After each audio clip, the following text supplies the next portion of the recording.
Hello, my name is David Berry. Welcome to Pluralsight in this course on Oracle Performance Tuning for developers. Just about every modern application in some way, shape, or form uses a database as its back-end data storage. And for many of these applications, Oracle is the database of choice. And that is no doubt the reason you are here. In some way, you work with an application that uses an Oracle database, and you want to learn more about how you can achieve better performance with Oracle. In almost every system, the database is a major component of the system and has a significant impact on the overall performance of that system.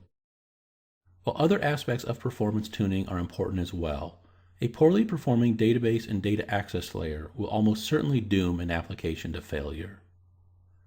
I've seen instances where a single missing index was causing a SQL statement that should have run in sub-second time to take over 60 seconds to run.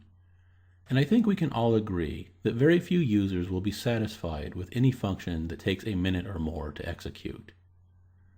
So for a system to be considered functional and to be accepted by its users, good performance in the database is a must. For that reason, I like to think about performance not just as an overall system engineering goal, but as a usability attribute. Normally when we think about usability, we're thinking about things like interface design and how to make tasks easy for the user to accomplish. But if the system that we design is not very responsive, this will not be a usable system. Performance is also a productivity issue. Many of us work in corporate IT departments, and we develop systems for internal customers to use. If our data access layer performs poorly, and this leads to overall system sluggishness, the productivity of our users for the system is impacted. When you have thousands of workers at lower productivity, this not only looks bad for your system, but isn't very good for the bottom line.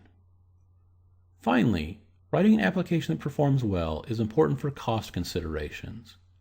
And this is especially true for database performance.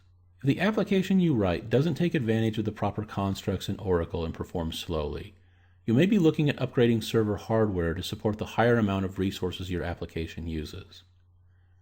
If you are running Oracle in a cloud-based environment, your cloud provider will charge you based on the amount of CPU, memory, and other resources that your database uses. So here it is even more important to develop efficient, well-performing applications because you're directly charged for these resources that an inefficient application uses.